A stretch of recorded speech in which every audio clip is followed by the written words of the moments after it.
एक जंगल में बहुत दिन से जोरों की बारिश हो रही थी। उसी जंगल में रहने वाली टुनटुनी चिड़िया भगवान के सामने खड़ के प्रार्थना कर रही होती है। हे भगवान, क्यों हमारी इतनी परीक्षा ले रहे हो? अब हमारे परिवार में जो भी बचा है, मैं और वो सुंदरी कवि, हमें बचाकर क्यों रखा है भगवान? ना जाने हम किसके लिए जिएंगे और हमारी मौत कैसी होगी। इस जंगल में रहकर पता नहीं क्या क्या देखना पड़ रहा है। तभी वहाँ पे बंटी तोता आता है और कहता है, टुनटुनी, तुम्हें सुंदरी कवि बुला रही है, जल्दी जाओ। टुनटुनी चिड़िया जल्दी उड़ते हुए वहाँ से अपने घर के लिए निकली। टुनटुनी बेटा, तुम कहाँ गई थी? मुझे तुम्हारी बहुत चिंता हो रही थी। कहीं मत जाओ टुनटुनी। दीदी, पिछले कुछ दिनों से हमारे जंगल में बारिश हो रही है। हमारे परिवार में कोई नहीं बचा। अगर आहार नहीं मिला तो हम दोनों भी ऐसे ही मारे जाएंगे। वो दोनों ऐसे बातें कर रहे थे। मृत्युदेह को ले जाने वाले आवाज सुनाई दे रही थी। तभी कौन होगा करके वो दोनों बाहर आके देख रही होती है। तभी उन दोनों ने देखा एक कौवे को कुछ पक्षियाँ ले जा रही होती है। दीदी, हमारे जंगल में एक एक पक्षी करके सब मरे जा रहे हैं। कहीं जाना चाहो तो इस बारिश के कारण कहीं भी नहीं जा सकते। खाने के लिए पर्याप्त आहार भी नहीं मिल रहा। ये सब हमारी बदकिस्मती है टुनटुनी। भला हो उस चील का जो सभी को थोड़ा थोड़ा करके भोजन दे रही है। वो दोनों बातें कर रहे होते हैं। तभी चील ने सबको जोर जोर से आवाज देना शुरू कर दिया था। आओ आओ सभी, जल्दी मेरे पास आ जाओ। अगले 2 दिन तक मैंने भोजन की व्यवस्था कर ली है। जल्दी आके खाना ले जाओ। दीदी, आप इधर ही रुकिए, मैं अभी भोजन लेकर आती हूँ। वहाँ पे कई सारे पक्षियाँ भोजन लेने के लिए लाइन लगाकर खड़ी थी। सभी एक एक करके भोजन अपने घर ले जा रहे थे। अभी बहुत सारा खाना बचा है। किसी को चाहिए हो तो जल्दी से मेरे पास आ जाना। चील भाई, आपके एक वक्त खाने की वजह से हम अब तक जिंदा रह पाए, वरना इस जंगल में तो हम मारे ही जाते। हाँ टुनटुनी, अब हम कर भी क्या सकते हैं? हमारी मदद ऊपर वाला ही कर सकता है। टुनटुनी चिड़िया खाना लेकर अपने घर आ जाती है। सुंदरी दीदी, चलो आ जाओ, दोनों मिलकर खाना खाते हैं। वो दोनों खाना खा रहे होते हैं। तभी अचानक से किसी की चीख सुनी। वो दोनों बाहर आकर देखते हैं तो दिल का दौरा पड़ने की वजह से वो चील भी चल बसा। दीदी, शायद चील भाई को कुछ हो गया है, मैं अभी उसे देखकर आती हूँ। टुनटुनी चिड़िया चील के घर जाकर देखती है तो वहाँ पर बाकी पक्षियाँ भी आई हुई थी और चील तो पहले से मर गया था। चील भाई, आप ही तो हम सबको खाना दे रहे थे, अब आप ही नहीं रहे तो हम सबका क्या होगा? अब उसका अंतिम संस्कार का समय गुजरता जा रहा था। सभी पक्षी ने तैयारियां कर ली। बरसात थमने का नाम नहीं ले रही थी। वो सब बाहर निकलने के लिए तैयार बैठे थे। अगर शव को ज्यादा देर तक इधर ही रखेंगे तो इसमें से दुर्गंध आने लगेगा। हमें कैसे न कैसे करके ले जाना ही पड़ेगा। सभी पक्षी ने टुनटुनी बात की हामी भरी। चील के शव को लेकर वो सभी बाहर निकले। कैसे न कैसे करके विधि पूरी करके वो सब वापस लौटे। वो सभी चील के घर पर ही इकट्ठा हुए। तभी चील की पत्नी राणो उन सबसे कहती है, किसी को भी दुखी होने की कोई भी जरूरत नहीं है। मैं तुम सबकी सहायता करूंगी। टुनटुनी, तुम मेरे घर पर ही रुककर मेरी सहायता करो। हम सभी पक्षियों को भोजन पहुंचा देंगे। उस दिन से टुनटुनी चिड़िया रानू के घर पर ही खाना बनाने लगी और जरूरतमंद पक्षियों की सहायता करने लगती है। हे भगवान, क्यों हमारी इतनी परीक्षा ले रहे हो? अब बारिश को रोक भी दो। रानू भाभी का भी आहार खत्म होने आ रहा है, वो कितना करके हमारी सहायता करेगी। भगवान ने टुनटुनी चिड़िया की प्रार्थना सुन ली, बरसात को रोक दिया। दिन बीतने लगते हैं, अब मौसम में सुधार आ गया था। उस समय उस जंगल में बहुत अच्छी फसल निकल आई थी। सभी पक्षियाँ बहुत खुश हुई।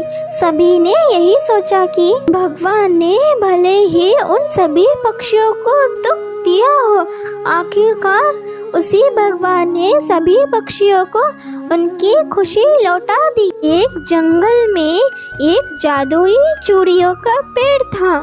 वो पेड़ बहुत शक्तिशाली था। एक दिन उसी जंगल में रहने वाली सुंदरी नाम की लालची कौवी को उस जादुई पेड़ के बारे में पता चलता है। सुनिए कालू जी, मैंने जंगल में एक जादुई चूड़ियों का पेड़ देखा है। अगर हम उन चूड़ियों को बाजार में बेचेंगे तो ढेर सारे पैसे कमाएंगे। वो जादुई चूड़ियाँ होने के कारण पहनते ही सभी पक्षी सुंदर दिखेंगे और वो चूड़ियाँ भी कभी खत्म नहीं होंगी। अरे हाँ सुंदरी, तुम सही कह रही हो।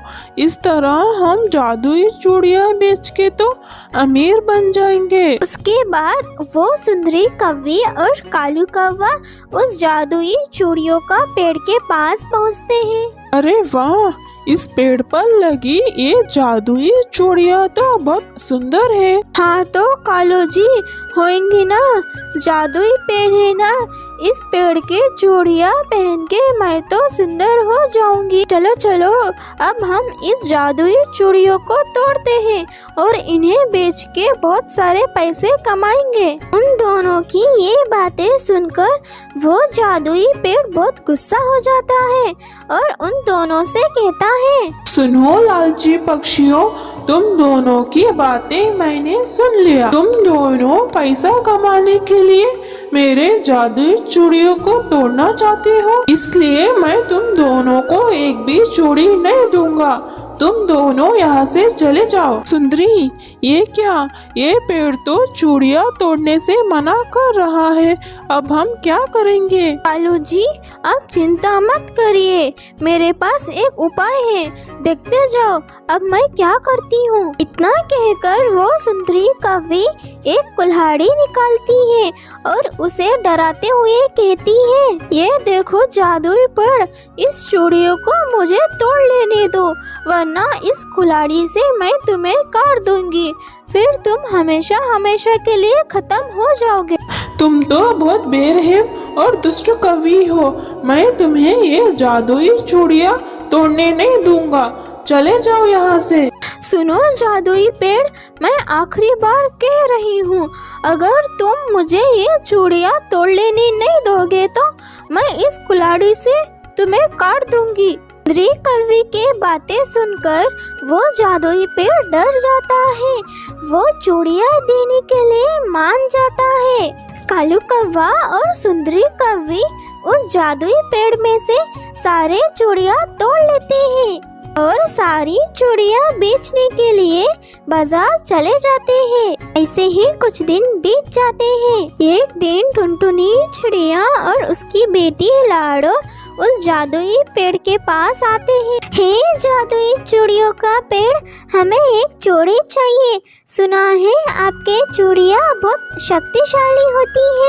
हाँ, मैं जादुई चूड़ियाँ देता हूँ, लेकिन आज मेरे पास एक भी जादुई चूड़ी नहीं है, क्योंकि मेरे सारे जादुई चूड़ियाँ सुंदरी कौवी और कालू कौवा तोड़कर ले जाते हैं। तुम एक काम करो, कुछ दिन बाद वापस आना, जब तक मेरे जादुई पेड़ पर जादुई चूड़ियाँ लग जाएंगे। पेड़ की बातें सुनकर टुनटुनी चिड़िया और लाडू काफी ज्यादा उदास हो जाते हैं। उन दोनों की मदद न करने पर वो चूड़ियों का पेड़ भी उदास हो जाता है। काफी दिनों बाद उस पेड़ पे फिर से जादुई रंग बिरंग चूड़ियाँ उग जाते हैं। सुंदरी कौवी और कालू कौवा फिर से सारी चूड़ियाँ तोड़ लेते हैं और बाजार में बेच देते हैं और फिर वो दोनों मिलके कई सारे पैसे कमाने लगते हैं। इसी तरह कई दिन बीत जाते हैं। फिर एक दिन, सुनो जादुई चूड़ियों का पेड़, अगले हफ्ते मेरी बेटी लाडो चूड़िया की शादी है। कृपा करके मुझे एक सेट चूड़ियाँ दे दीजिए ताकि मेरी बेटी की शादी अच्छे से हो सके। टुनटुनी चिड़िया की बातें सुनकर वो पेड़ माफी मांगता है और सुंदरी कौवी और कालू कौवे के सारी बातें बताने लगता है। कालू कौवा और सुंदरी कौवी की बातें सुनकर वो टुनटुनी बहुत गुस्सा हो जाती है और कहती है, अच्छा तो ये बात है, अब चिंता मत करो, मैं उस कालू कौवा और सुंदरी कौवी को सबक सिखाऊंगी। कुछ दिनों बाद उस पेड़ पे जादुई चूड़ियाँ उग जाती हैं। कालू कौवा और सुंदरी कौवी वहाँ आ जाते हैं। उनके साथ टुनटुनी चिड़िया भी वहाँ पर थी। मैं कहती हूँ तुम दोनों उधर ही रुक जाओ, तुम दोनों आज फिर इस जादुई चूड़ियों को तोड़ने आए हो। मैं तुम दोनों को इस चूड़ियों को हाथ तक लगाने नहीं दूंगी। ये चिड़िया तो मुझे रोकेगी, तुझे इतनी हिम्मत, रुक मैं तुझे अभी बताती हूँ। सुंदरी कौवी ऐसे कहते ही टुनटुनी चिड़िया के पास एक जादुई चूड़ी आ जाता है। उस जादुई चूड़ियों के शक्तियों से वो उन दोनों को एक पिंजरे में बंद कर देती है। अरे अरे ये क्या, हमें छोड़ दो, हम आगे से ऐसे नहीं करेंगे, हमें माफ कर दो। नहीं नहीं, मैं तुम दोनों को नहीं माफ करूँगा। आज तुम दोनों को तुम्हारी गलतियों की सजा मिली है। तुम दोनों ने मुझे बहुत परेशान किया है, आज मुझे मौका मिला है, मैं तुम दोनों को नहीं छोड़ूंगा। तुम दोनों आज से बिना खाए पिए यही रहोगे। जो भी पक्षी चूड़ी तोड़ने आएंगे वो तुम्हारी हालत देख के समझ जाएंगे कि किसी को तकलीफ देना और चोरी करना कितनी बुरी बात है।